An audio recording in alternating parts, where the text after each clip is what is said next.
Se os Estados Unidos e a OTAN fizessem ameaças, né, de sanções contra você, você tentaria dialogar, conversar ou você ia peitar os dois? Pois é, dá uma olhada na foto desse avião publicado pela Bia Kicis.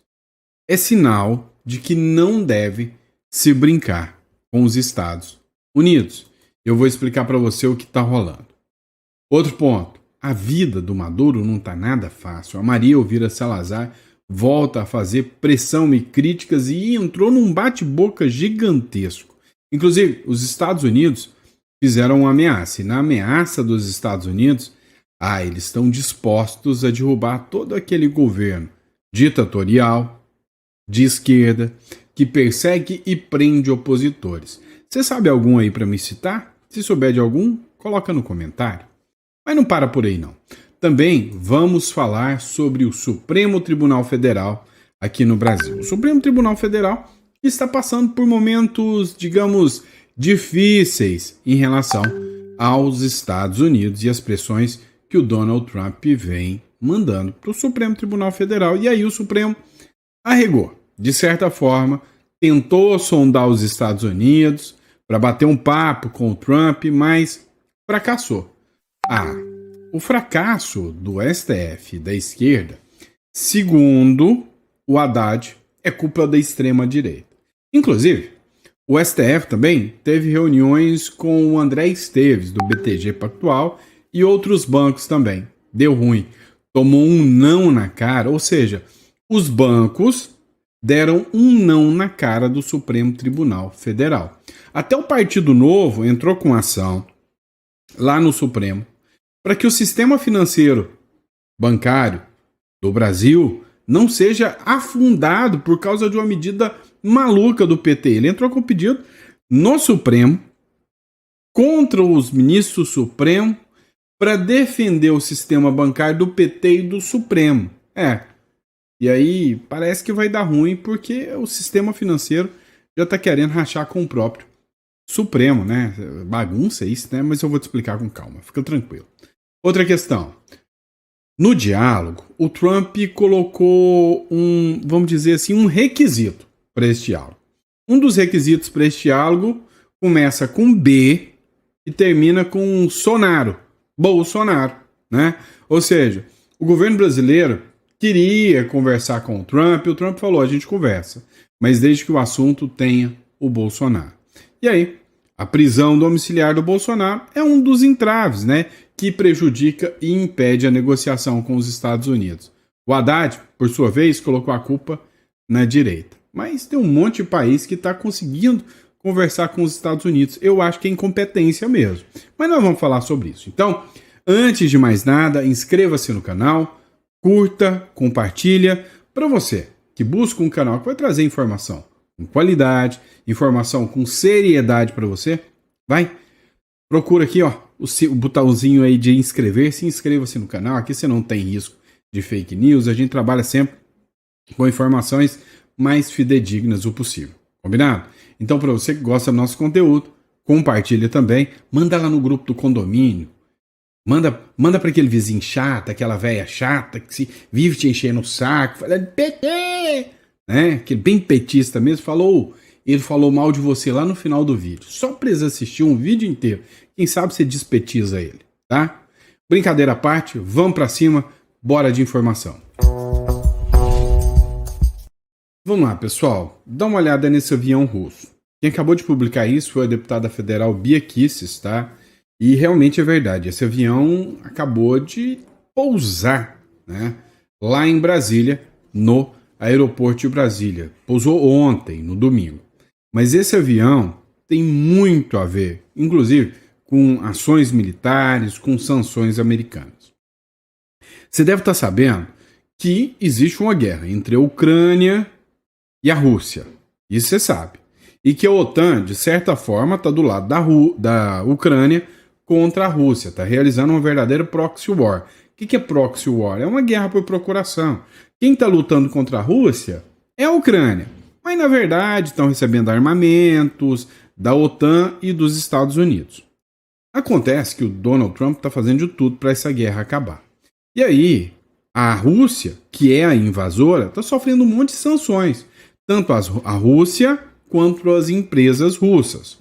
Acontece que existem vários países que estão financiando, através da compra de combustível, através de compra de produtos e negociando com as empresas russas, o que não deveria estar acontecendo por causa das sanções norte-americanas.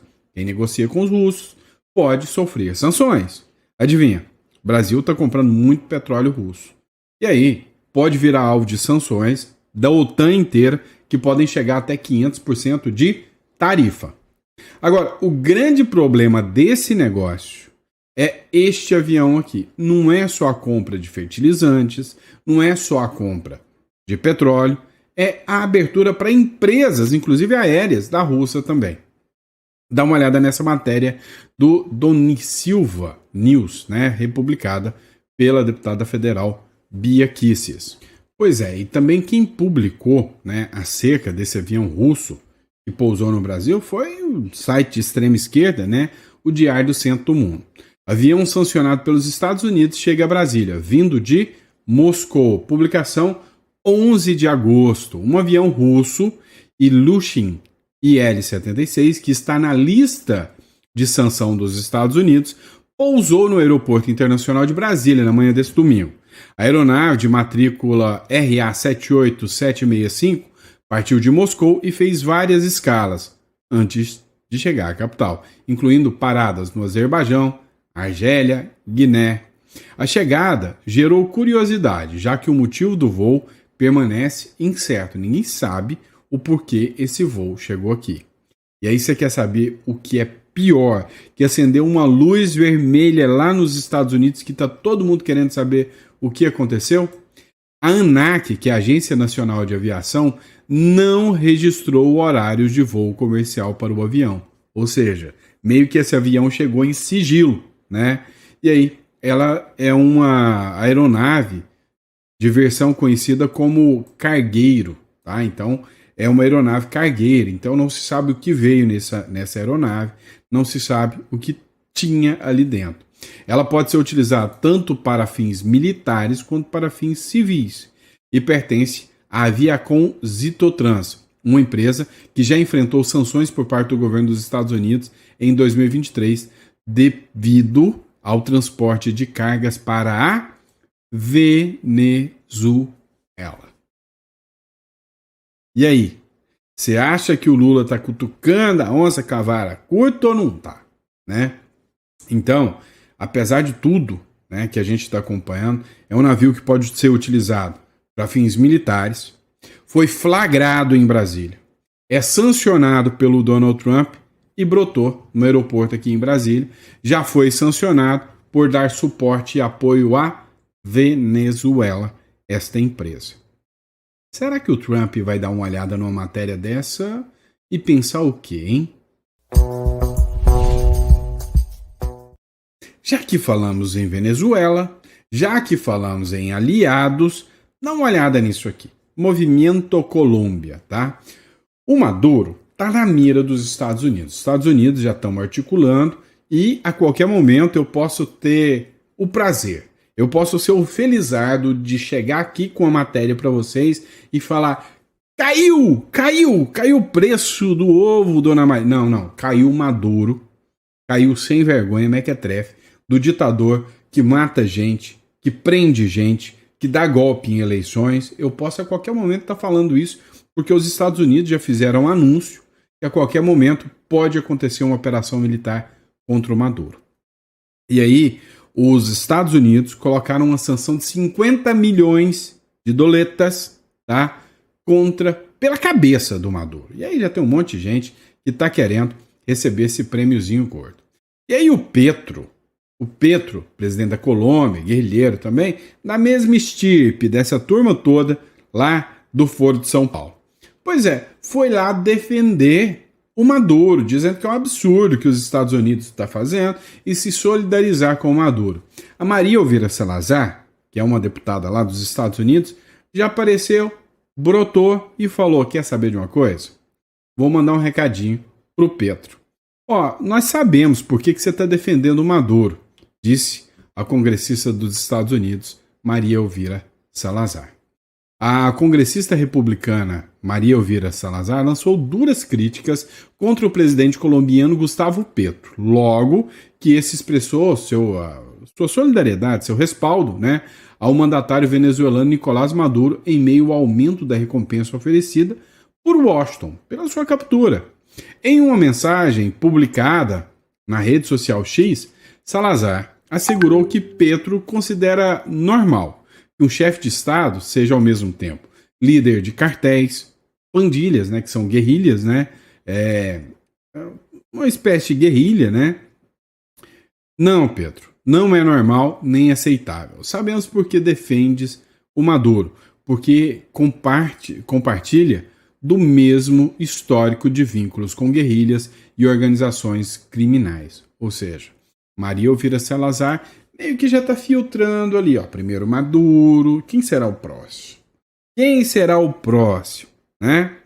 E aí, sabe aquele mesmo cara que criticou aqui o Alexandre de Moraes, o Lula? Olha o que ele escreveu. O regime de Chávez e Maduro levou a Venezuela a ser uma das nações mais prósperas do nosso hemisfério, a uma das mais despidas, né, mais pobres, sugando o seu povo, levando o seu povo a uma pobreza lamentável e uma repressão política. Foi o Christopher Landau, que é o vice-secretário de Estado do Marco Rubio, né? Ele é o vice do Marco Rubio. Ou seja, o que a gente observa e o que a gente está estudando é que existem movimentos hoje acontecendo. Tanto movimentos da direita se unindo, quanto da esquerda. E hoje, né, os governos de direita entenderam que os cartéis de drogas, que o narcotráfico e que a guerrilha fomentam e mantêm a existência de vários governos de esquerda, como o governo do senhor Nicolás Maduro. Um exemplo claro é que Javier Milei, aqui na Argentina, lançou em conjunto com os Estados Unidos um programa militar de combate ao PCC e ao Comando Vermelho, que vem do Brasil. Exatamente, sair do Brasil para a Argentina. Então, há um modelo de buquelização de combate ao narcotráfico sendo aplicado. E hoje, quem encabeça esse modelo de, buquelização é o Donald Trump. O Donald Trump já prometeu acabar com todos os cartéis de drogas aqui da região. E aí, como eu disse, até o Luiz Barsi fez essa publicação. A qualquer momento pode acontecer uma operação militar contra Maduro, tá? E aí eu te pergunto, quem está dando suporte para o Maduro? Quem está auxiliando o Maduro, como o Petro? Ou quem recebe avião russo aqui sem a gente saber o porquê, né? Navios iranianos, sem saber o porquê.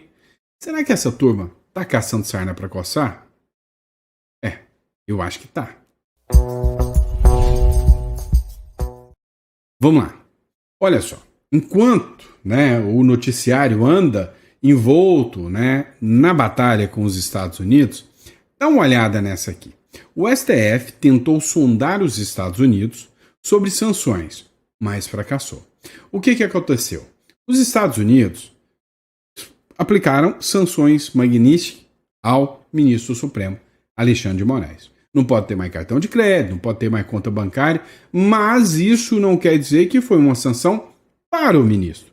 Quer dizer que foi um aviso para os demais ministros. Falou, olha, o negócio é o seguinte, a Magnífica chegou para o Alexandre de Moraes, até então ele está falando, né? Não foi proibido de usar rede social, nem de aparecer em rede social, e está falando muito. E aí, os magistrados acionaram interlocutores influentes no Congresso dos Estados Unidos, especialmente os republicanos, mas ouviram que poucos têm acesso real aos planos de Trump.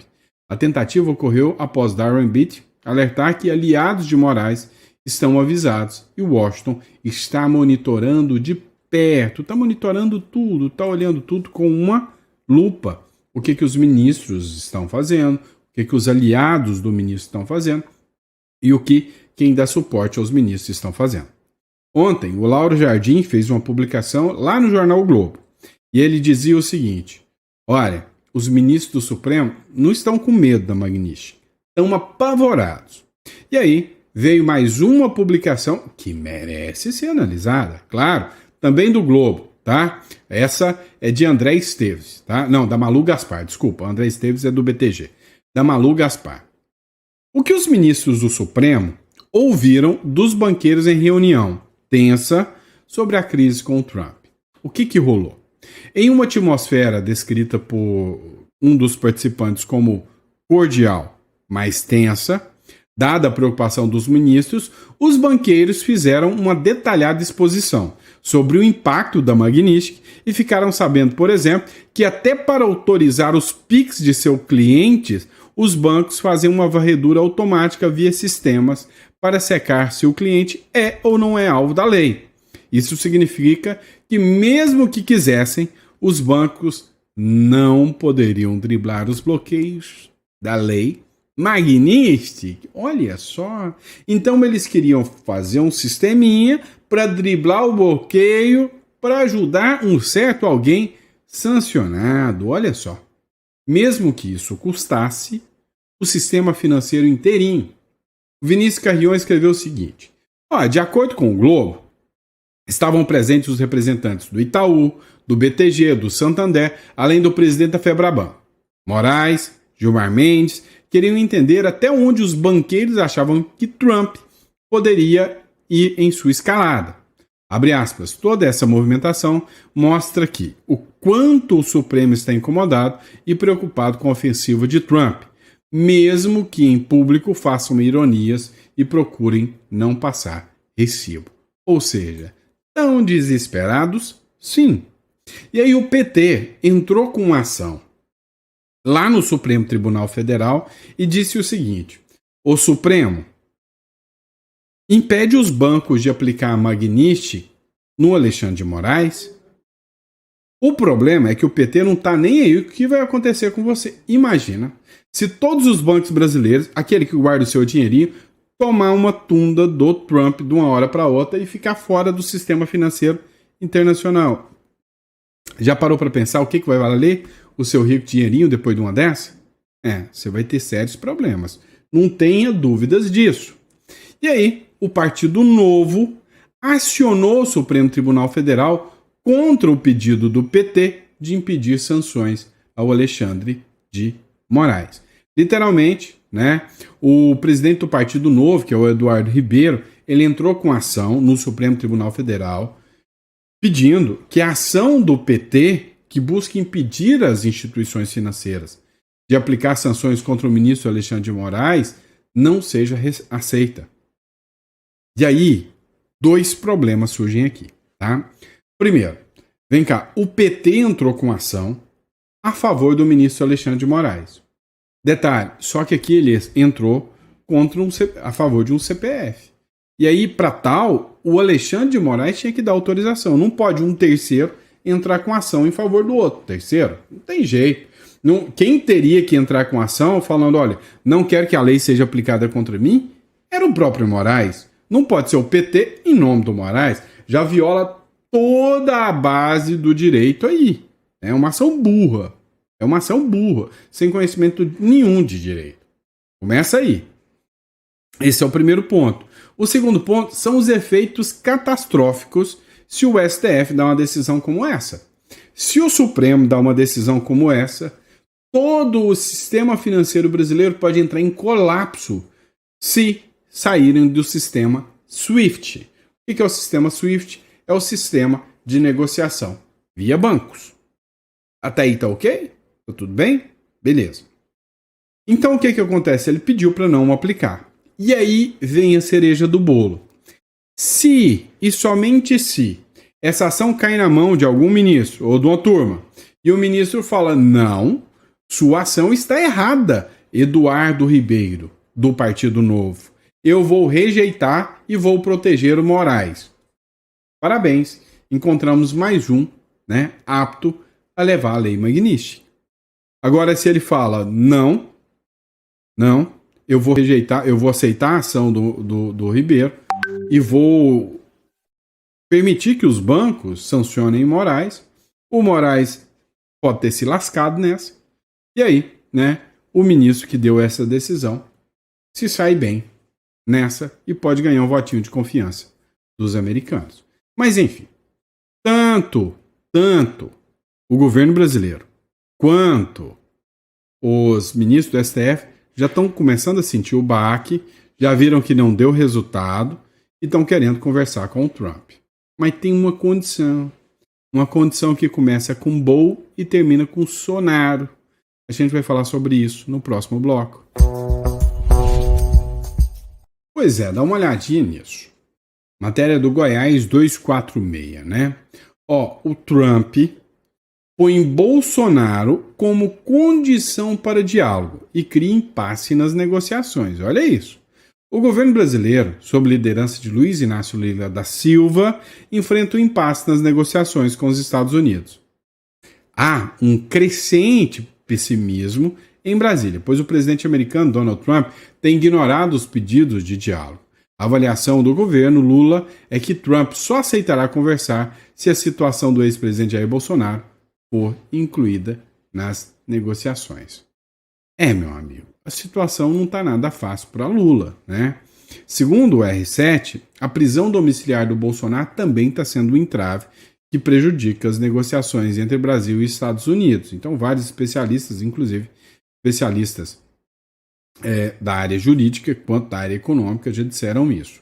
Segundo a especialista em direito empresarial Anderson Balão, advocacia, Naila Aguardo Ribeiro Franco,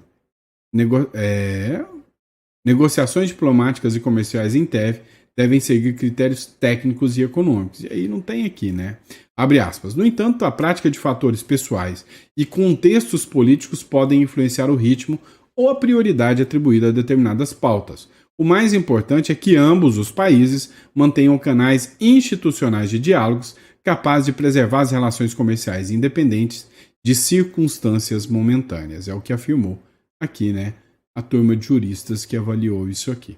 E enquanto isso, o Lula sabe que a pressão está acontecendo, sabe que o julgamento do Bolsonaro interfere, e aí, em vez de distensionar, estica ainda mais a corda. A Polícia Federal abriu um novo inquérito contra o Bolsonaro agora por fake news. Segundo eles, o Bolsonaro espalhou dentro de um grupo de WhatsApp uma informação que diz que o Lula era ligado, né, à morte de pessoas LGBTQIA+, né?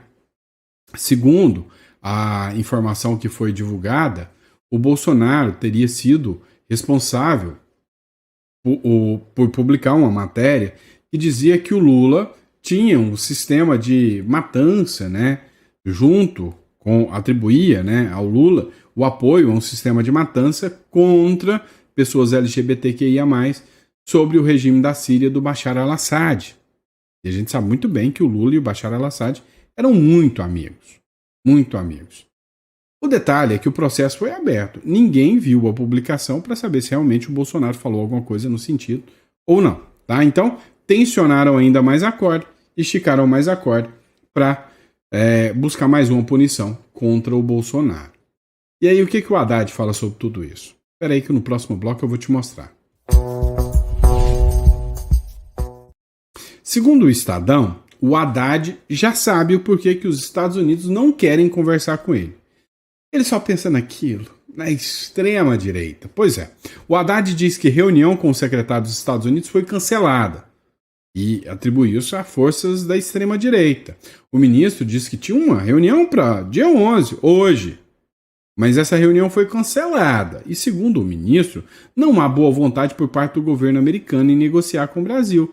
Na avaliação do Haddad, a reunião foi desmarcada devido à força da extrema-direita. Abre aspas.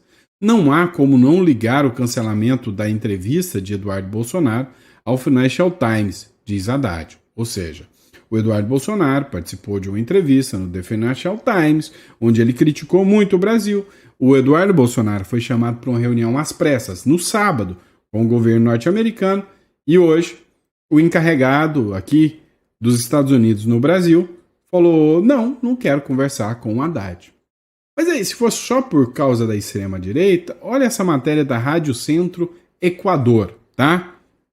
Estados Unidos felicita o Equador por seus 216 anos de independência e ressalta a sólida cooperação bilateral. Olha isso, né? Bem que podia ter um Brasil que tem uma sólida relação bilateral com os Estados Unidos, né? Em nome dos Estados Unidos da América, em nome dos Estados Unidos da América, expresso minhas mais sinceras felicitações ao povo da República do Equador, ao celebrar 216 anos, né, de aniversário da sua independência, ou seja, mandou aqui cartinha para o Equador. O Lula deve estar chorando, não recebe cartinha, tadinho, não recebe não. Mas vamos lá. O Lula está tensionando ainda mais. Você quer saber mesmo por que o Lula não consegue conversar com o Trump? O El País América está dando corda para o Lula e o Lula está se achando. Olha só o próximo bloco. Vê isso aqui. O Lula e a Justiça do Brasil existem firmes ao castigo de aranceles, como que fala? Tarifas, das tarifas de Trump. Quando o presidente estadunidense Donald Trump decidiu dinamitar o sistema de livre comércio vigente desde o fim da Segunda Guerra Mundial, a reação foi uma espécie de salve-se quem puder, né? Cada país negociou como melhor sabido. Porém, esse cenário de ameaças trumpistas e esses sinistros contatos bilaterais e prazos mudou. Brasil é uma exceção, por vários motivos. Estados Unidos há imposto um gravame mais alto, 50%, como depois a Índia.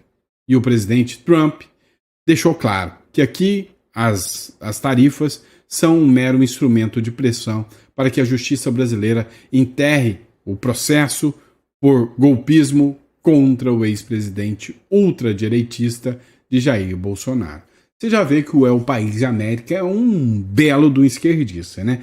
Cara, pra mim falou extrema-direita, ultradireita, neocolonialismo, neoliberalismo, colonialista. Pra mim isso não passa de um mequetrefe de esquerda, tá? Então, tem gente ainda dando corda pro Lula se enforcar e enforcar o povo brasileiro junto. Mas até a Globo já tá caindo na real, olha só.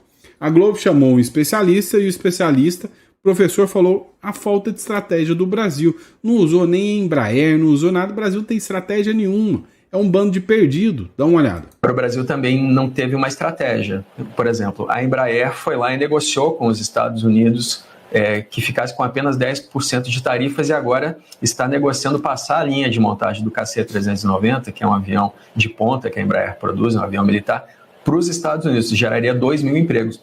Esse tipo de ação, a Embraer está certa em procurar seu interesse próprio, mas esse tipo de ação geralmente é utilizado pela nação, pelo Brasil. O Brasil poderia chegar para a Embraer e dizer, olha, a gente precisa que vocês nos ajudem nessa negociação, vocês são estratégicos para nós e para os Estados Unidos, nos ajudem a negociar, vocês são um trunfo para nós. O Brasil não usou essa carta porque o Brasil não tem, nesse momento, uma estratégia de negociação, Marina. Cara, o Brasil não tem estratégia de negociação, não tem plano de governo, não tem nada. Vou até te falar mais, né? Do jeito que a economia está indo, seria normal você pensar, sabe, mas por que o dólar ainda não está R$7?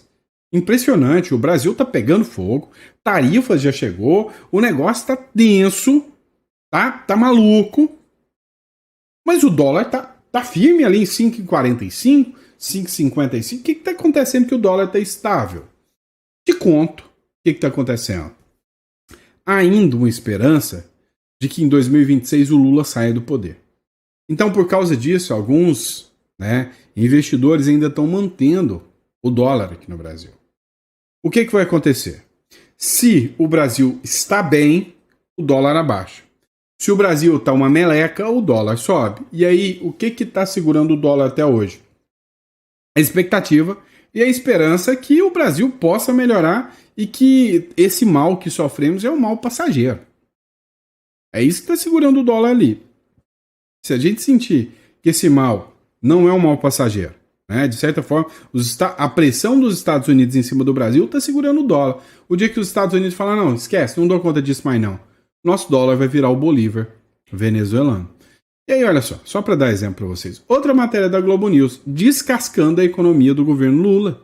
Olha só. Já relatos, primeiro, de paralisação de negociações, o mercado ele para observar os movimentos antes de seguir com negociações e entender os próximos passos nesse ambiente de incerteza. Como consequência disso, a gente já tem um cancelamento de pedidos e parte deles já produzidos, inclusive, mas parte deles que ainda não estavam em produção, o que quer dizer que a gente tende a ter esse impacto ainda, pensando nos próximos meses dessa parte produtiva vinculada à exportação para os Estados Unidos, que já não irá ocorrer em decorrência ou se mantendo esse período de vigência da medida. E como consequência, a gente, como foi comentado, a gente prevê uma estimativa de perda de cerca de 8 mil postos diretos na indústria calçadista. Se a gente considerar os impactos, os empregos indiretos são quase 20 mil postos de trabalho e em termos monetários a gente está falando aí de uma perda de 1,2 bilhão de reais na indústria calçadista brasileira. Resumindo, vamos perder emprego, vamos perder investimento, vamos perder dinheiro entrando no Brasil, vamos perder a eleição em 2026, né? Dá uma olhada, ó. Cronistacom é um jornal da Argentina. A Argentina volta a pisar forte na região e consolida sua liderança em 2025. Dá uma olhada. A Venezuela, ó, isso aqui são dados que são considerados mentirosos pelo país da Venezuela. 2%. A Colômbia cresce menos que a Venezuela, 1,5%. O Equador, 1,5%. O Peru vai bem, 3,5%, né? 3,1%. A Bolívia, 1,5%. Vai mal também. O Chile, cara, é uma potência econômica que vai até bem, 2%. Uruguai, lembra que eu te falo, o Uruguai não tá mal, 3,5%. O Paraguai está despontando. Paraguai, 3,8%. O Brasil, 2,1%. E a Argentina? A Argentina é o milagre econômico de Brasil, de América do Sul, ou seja, a Argentina, 5% se comparado aqui. A República das Bananas. Dá uma olhada aqui, né? A República das Bananas, 2,1%. Argentina, 5%. É lógico que a esquerda é melhor do que a direita, né? Olha só, a Argentina de Milei pode ser o milagre econômico dos anos 2020, diz Niall Ferguson. Vai entrar pro... Quem me acompanha há muito tempo, o que eu falei? O Milei vai entrar para os livros de história, né? É a nova Thatcher. O Milei vai entrar para os livros de história, vai ser um símbolo da direita no mundo. Isso sim, o Milei vai ser um símbolo, cara. Vão ter livros e mais livros escritos sobre o milagre econômico chamado Milei. O historiador econômico Niall Ferguson afirmou que a gestão de Javier Milei pode se tornar um dos milagres econômicos da década de 2020. Investir em ativos argentinos desde a eleição de dezembro de 2023, ele vê nas reformas do presidente a melhor oportunidade em décadas para superar o histórico de crise do país. Quem investiu na Argentina se deu bem demais. Quem investiu no Brasil se lascou, né? Ou seja, é a diferença de um governo de direita e de esquerda. Gente, eu tô conversando demais. Agora que eu vi que já tá em 33 minutos, tá? Então, enfim, pessoal, obrigado pela confiança de vocês, tá? Ninguém merece. Eu sou conversador mesmo e eu vou falando e falando. Eu gosto de papear com vocês. Então, se você ficou até o final, coloca no comentário, fiquei até o final. Obrigado pela confiança, pela credibilidade. Papai do céu te ajude muito, tá? Te dê muita fé, esperança para encarar tudo isso. Eu volto no editorial de amanhã de manhã com vocês, tá? Obrigado pela força, pela confiança. Recadinho rápido. Você viu aqui que o Uruguai é um país estável, está crescendo bem. Então é um lugar que vale mais a pena você confiar em investimentos do que o Brasil. E se isso é interessante para você, estou aqui para poder te ajudar, tá? Para poder te ajudar. Clica aqui na descrição, tá? O Uruguai, você tendo uma residência legal no Uruguai, é uma garantia de que, sei lá, cara, você tá no Brasil. Se amanhã você postar aí fora, sei lá, alguma coisa, e a Polícia Federal ir atrás de você, você pega o carro e vai embora. Sabe aquela turma do 8 de janeiro? Se eles tivessem uma residência, a jurisdição é do outro país. Olha o que aconteceu com o Alan dos Santos, estava lá nos Estados Unidos, não foi nem extraditado. O Oswaldo Eustáquio e um monte de gente do 8 de janeiro fugiu para a Argentina e outros países, tem um monte que está preso fora do país. Absurdo o que aconteceu com essas pessoas. Por quê? Porque eram ilegais nesse país. Então, você tem que ter. É uma chave de liberdade. Se depender de mim, eu tenho 3, 4, 5 residências, porque é uma garantia, tá? É uma garantia, tá bom? Obrigado, fiquem com Deus. O link está aqui na descrição. É só mandar uma mensagem pra gente. Grande abraço.